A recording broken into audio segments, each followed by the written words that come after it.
बिहिबार थप 204 जनामा संक्रमण पुष्टि, 16 जनाको मृत्यु। काठमाडौँ महानगरमा आउँदो हप्तादेखि विद्यालय खोल्ने तयारी। काङ्ग्रेस सभापतिमा एउटै उम्मेद्वार दिने पौडेल पक्षको घोषणा। तुहिन प्रकरण दोषीमाथि अनुसन्धानमा पहल गरिदिन परराष्ट्र मन्त्रालयलाई गृहको पत्राचार। फिल्म नबन्दा आजबाट खुलेनन् उपत्यका हल। विष्णु माझीबारे सनसनीपूर्ण खबर। गोरखामा विद्यालय खुलाउने अधिकार स्थानीय तहलाई। प्रधान न्यायाधीशलाई संवैधानिक इजलासबाट हटाउन नहुने माग सहितको निवेदनमा सुनवाई हुँदै। रोनाल्डो बने अन्तर्राष्ट्रिय फुटबलमा सर्वाधिक गोल गर्ने खेलाडी, तोडे देगको कीर्तिमान। घट्यो सुनको मूल्य। एमसीसी की उपाध्यक्ष फतिमा सुमार अर्को साता नेपाल आउँदै। प्रधानमन्त्री देउवाले भदौ 22 पछि मात्रै मन्त्रीमण्डल विस्तार गर्ने। अविरल वर्षाका कारण गुल्मीको सेउघामा सडक भासियो। चार्टर उडान गरेका एयरलाइन्सले चर्को शुल्क लिएको अध्ययन समितिको निष्कर्ष।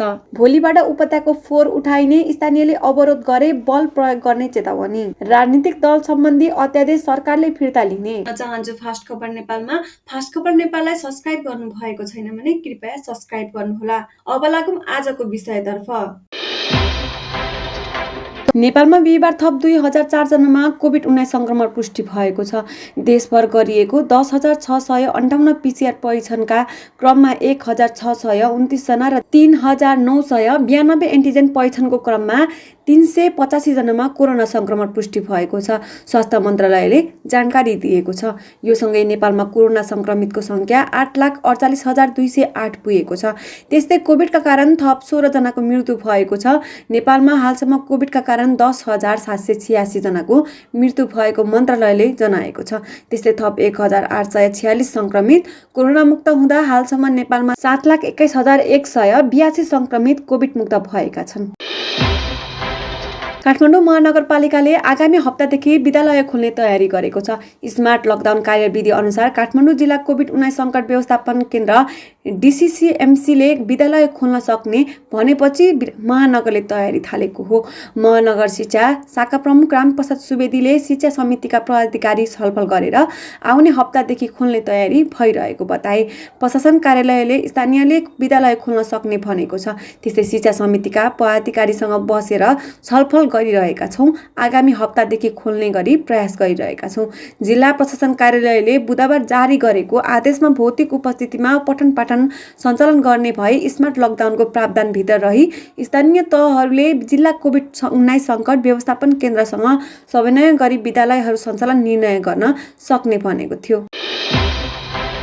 नेपाली काङ्ग्रेसका वरिष्ठ नेता रामचन्द्र पौडेल समूहले 34औं महाधिवेशनमा आफूहरूको तर्फबाट सभापतिमा एउटै उम्मेद्वार बनाएर जाने घोषणा गरेको छ। बिहिबार पार्टी कार्यालय सानेपा आयोजित पत्रकार सम्मेलनमा बोल्दै पौडेलले पार्टी र लोकतन्त्र बचाउन विचार मिल्ने समूहबाट साझा उम्मेदवारी दिने बताए। हामी पार्टीभित्र विचार मिल्नेहरू सभापतिकै एउटै उम्मेद्वार दिएर हामी अगाडि बढ्छौँ भनेर आज हामी देशभरका साथीहरूलाई आश्वस्त गर्न चाहन्छौँ, पौडेलले भने। आपसमा केही खटपट नगरिकन एकताबद्ध भएर पार्टी बचाउनको लागि, लोकतन्त्र बचाउनको लागि हामीहरू एक भएर अगाडि बढ्छौँ। 34औं महाधिवेशनको अन्तिमसम्म पनि हाम्रो एकता अटुट रहन्छ। व्यक्ति अहिलेसम्म किन नतोकिएको भन्ने पत्रकारको प्रश्नमा पौडेलले भने, व्यक्ति भने भनेर तोक्नलाई हामीले केही समय बाँकी राखेका छौँ। केही समयपछि हामी यो निर्णयमा पुग्छौँ, उनले भने। महाकाली नदीको तुहिन प्रकरणमा भारतीय सुरक्षाकर्मीमाथि अनुसन्धानको लागि पहल गरिदिन आग्रह गर्दै गृह मन्त्रालयले परराष्ट्र मन्त्रालयलाई पत्राचार गरेको छ। महाकालीमा बेपत्ता जयसिंह धामीको घटनामा भारतीय सुरक्षाकर्मीमाथि अनुसन्धान गर्न पीडितलाई राहत प्रदानको लागि बुधबार परराष्ट्र मन्त्रालयलाई पत्राचार गरिएको गृह मन्त्रालयका प्रवक्ता फणीन्द्र मणि पोखरेलले अन्नपूर्णलाई बताए। गृह मन्त्रालयले बनाएको 5 संसदीय छानबिन समितिले गृहमन्त्री बालकृष्ण खाँडलाई बुझाएको प्रतिवेदनमा जयसिंह धामीको बेपत्ता घटनामा भारतीय सीमा सुरक्षा बल SSB को संलग्नता रहेको देखिएको उल्लेख छ। समितिले SSB माथि छानबिन गरी दोषी उप कारबाही गर्ने सुझाव समेत दिएको थियो। SSB तुहिन नकाटेको दाबी गरे पनि प्रत्यक्षदर्शीहरूले भने तुहिन काटिएको बयान सरकारले गठन गरेको छानबिन समितिलाई दिएका छन्। जिल्ला प्रशासन कार्यालय काठमाडौँले आजबाट उपत्यकाका हलहरू सुरक्षा मापदण्ड अपनाएर खोल्न दिने निर्णय गर्यो। बुधबार प्रशासनको यो निर्णय आएसँगै चलचित्र कर्मीहरूले खुसी व्यक्त गरेका थिए। यो सँगै केही चलचित्र कर्मीले भने हल खुले पनि के चलाएर भनेर प्रश्न समेत गरेका थिए। प्रशासनले हल खुल्न दिने निर्णय गरे पनि प्रदर्शनका लागि कुनै पनि चलचित्र तयार छैनन्। यस्तै बलिउड तथा हलिउड चलचित्र पनि वितरकले खरिद नगरेकाले तत्काल के चलाउने भन्ने अन्यल छ। त्यसैले पनि काठमाडौँका हलहरू आजबाट नखुलेको हल सञ्चालकहरूले बताएका छन्। विष्णु माझीले गएको पछिल्लो गीत चरी जेलेमा मुलुकभर चर्चा कमाएको छ। युट्युबमा धेरैले हेरेका छन्। बालबालिकादेखि युवा र वृद्धसम्मले मन पराएका छन्। विष्णु काठमाडौँको कुन ठाउँमा बसेकी छिन् भन्नेसम्म जानकारी आजसम्म कसैलाई छैन। विष्णुको दैनिकी कसरी बितेको छ माइती घरमा कसैलाई थाहा छैन। व्यक्तिगत लाइफ सबैको हुन्छ, यद्यपि उहाँ जस्तो गायिका जो 3 करोड नेपालीको मनमुटुमा बस्न सफल भएकी छन्, तसर्थ जहाँ जस्तो मान्छे बाहिर निस्किनु पर्दछ, सारा लोकले उहाँलाई आम दर्शक श्रोताको मनमा बसिसकेपछि उहाँले खोजी गर्नु स्वाभाविक नै हो। उहाँ बाहिर आउनु पर्यो। उहाँसँग कुनै एउटा कार्यक्रममा गीत गाएर भए पनि धेरै पैसा कमाउने अथाह क्षमता छ। उहाँ जस्तो मान्छे यसरी गुमनाम भएर बस्नु हुँदैन भनेर भनिएको छ। कोभिड-19 महामारीका कारण लामो समयदेखि बन्द रहेका जिल्लाका विद्यालय खोल्ने निर्णय स्थानीय तहले गर्न पाउने भएका छन्। बिहिबार बसेको जिल्ला कोभिड-19 सङ्कट व्यवस्थापन केन्द्रको बैठकले विद्यालय सञ्चालन सम्बन्धी निर्णय गर्ने अधिकार स्थानीय तहलाई दिएको छ। आफ्नो पालिकाभित्र रहेका विद्यालयहरू खोल्न नखोल्ने निर्णय गर्ने जिम्मेवारी स्थानीय तहलाई दिएका छौँ, निमित्त प्रमुख जिल्ला अधिकारी कमलराज भण्डारीले भने। सञ्चालन गर्न परेमा जिल्ला कोभिड-19 सङ्कट व्यवस्थापन केन्द्रसँग आवश्यक समन्वय गर्न पनि भनेका छौँ। निजी तथा सार्वजनिक सवारीमा लागू गरिएको जोर बिजोर प्रणाली पनि हट्ने उनले बताए। भदौ 19 गतेदेखि गोर्खामा सबै खालका सवारी साधन सञ्चालन हुनेछ।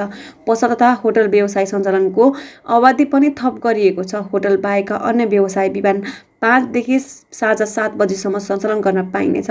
होटलहरू भने बिहान 5 देखि साँझ 8 बजेसम्म सञ्चालन गर्न पाइने जिल्ला प्रशासन कार्यालयले जनाएको छ। संवैधानिक परिषद सम्बन्धी अध्यादेश र त्यसका आधारमा भएको नियुक्तिको मुद्दाको सुनवाईमा प्रधान न्यायाधीश चोलेन्द्र शमशार जबराको अलग गर्न माग गर्ने र सल्लाह दिनेलाई कारबाही हुनुपर्ने भन्दै दर्ता भएको रिट निवेदनमा सर्वोच्च अदालतमा सुनवाई भइरहेको छ। रिट निवेदनमा प्रधान न्यायाधीश जबरालाई संवैधानिक इजलासबाट अलग हुन सल्लाह दिने न्यायाधीश बाहेकको इजलास गठन हुनुपर्ने माग छ। अनि जबरालाई संवैधानिक इजलासमा नबस्न माग राख्ने कानुन व्यवसायिक कारबाहीको आदेश हुनुपर्ने माग गरिएको छ। पोर्चुगलका क्रिस्टियानो रोनाल्डोले अन्तर्राष्ट्रिय फुटबलमा सर्वाधिक गोल गर्ने कीर्तिमान बनाएका छन्। विश्वकपको युरोपियन छनौट अन्तर्गत रिपब्लिक अफ आयरल्यान्ड विरुद्ध 2 गोल गर्दै रोनाल्डोको इरानका अली देईको नाममा रहेको 109 गोलको कीर्तिमान तोडे। रोनाल्डोले 2 गोल गर्दै अन्तर्राष्ट्रिय फुटबलमा गोल सङ्ख्या 111 पुर्याएका हुन्। रोनाल्डोले खेलका अन्त्यतिर गरेको 2 गोलमा पोर्चुगलले नाटकीय रूपमा 2-1 को जित हार पारेको थियो। उनको पोर्चुगलका लागि व्यक्तिगत 110औं र 111औं गोल गरे। अली देईले सन् 1913 देखि 2006 सम्म खेल्दै 109 गोल गरेका थिए। रोनाल्डोले यसै वर्ष भएको युरोपको देईको कीर्तिमान बराबर गरेका थिए। बुधबार सुनको मूल्य 200 ले घटेर 91,000 मा कायम छ। अघिल्लो दिन सुन 91,200 मा कारोबार भएको थियो। आज चाँदीको मूल्य 10 रुपैयाँले घटेर 1195 रुपैयाँ पुगेको छ। मङ्गलबार चाँदीको प्रति तोला 92,500 रुपैयाँ थियो। अन्तर्राष्ट्रिय बजारमा सुन प्रति औंस 1816 अमेरिकी डलरमा कारोबार भइरहेको छ। मिलेनियम च्यालेन्ज कम्प्रेसन एमसीसीको उपाध्यक्ष फतिमा सुमार अर्को साता नेपाल आउँदैछिन्। उनले नेपालमा रहँदा प्रधानमन्त्री शेरबहादुर देउवा, प्रमुख प्रतिपक्षी दलका नेता केपी शर्मा ओली, सत्तारूढ गठबन्धन दलका नेताहरू पुष्पकमल दाहाल प्रचण्ड, माधव कुमार नेपाल र सांसदहरूसँग भेट्ने कार्यक्रम छ। लामो समयसम्म एमसीसीका विभिन्न अहोदामा रहेर काम गरेकी सुमार केही समय अघि उक्त संस्थाको उपाध्यक्षमा नियुक्ति भएकी छन्। नेपालले अमेरिकासँग एमसीसीको सहयोग लिने बारे अन्तिम छलफलहरू गर्दा सुमार पनि संलग्न थिइन्। नेपाल र अमेरिका अधिकारीले 2017 अप्रिल 5 मा हस्ताक्षर गरेको एमसीसी सम्बन्धी 8 मेमोयरमा नेपालका तर्फबाट अर्थ मन्त्रालयका सहसचिव वैकुण्ठ अर्याल र एमसीसी तर्फबाट फतिमा सुमारले हस्ताक्षर गरेका थिए। वर्तमान सञ्चार सचिव अर्यालको त्यो बेला अर्थ मन्त्रालयको अन्तर्राष्ट्रिय सहयोग महाशाखा प्रमुख थिए। दल विभाजनको लागि 20% सांसद र केन्द्रीय सदस्य भए पुग्ने व्यवस्था सहित आफैले ल्याएको राजनीतिक दल सम्बन्धी अध्यादेश फिर्ता लिने तयारी सरकारले गरेको छ। संविधान अनुसार सरकारले ल्याएको अध्यादेश 3 अवस्थामा खारेज हुन्छ। पहिलो, राष्ट्रपतिलाई अध्यादेश फिर्ता लिएको जानकारी गराउने।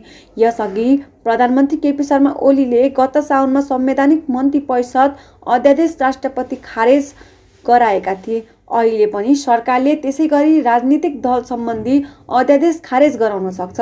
दोस्रो प्रतिनिधि सभाबाट अस्वीकृत गर्ने संविधान अनुसार सरकारले अध्यादेश ल्याएपछि त्यस्तो अध्यादेश सङ्घीय संसदको अधिवेशन प्रारम्भ भएको पहिलो बैठकमा पेश गर्नुपर्छ। सरकारले अध्यादेश पेश भएपछि स्वीकृत गराउने र प्रतिस्थापन विधेयक ल्याउने प्रचलन छ। तर यदि सरकारले त्यस्तो अध्यादेश बैठकबाटै अस्वीकृत गराएर खारेज गर्न सक्छ। प्रधानमन्त्री शेरबहादुर देउवाले तत्काल मन्त्रीमण्डल विस्तार नगर्ने भएका छन्। नेपाल काङ्ग्रेसका सभापति समेत रहेका प्रधानमन्त्री देउवाले अझै एक साता मन्त्रीमण्डल विस्तार नगर्ने सङ्केत गरेका छन्। बालाटरमा सत्तारूढ गठबन्धन दलका शीर्ष नेताहरू मन्त्रीमण्डल विस्तार लगायतका विषयमा दिनौँ जस्तो छलफल गरे पनि कुरा मिल्न सकेको छैन। गठबन्धनका दलले कसले कति र कुन मन्त्रालय पाउने भन्ने अझै निश्चित भइसकेको छैन। यसबारे फेरि पनि गठबन्धन बैठक गरेर निर्णयमा पुग्ने भन्दै आज बालुवाटारमा बसेको बैठक सकिएको थियो। प्रधानमन्त्री देउवाले मन्त्री परिषद विस्तारका लागि भदौ 22 गतेसम्म कुर्ने काङ्ग्रेसका नेताहरू बताउँछन्।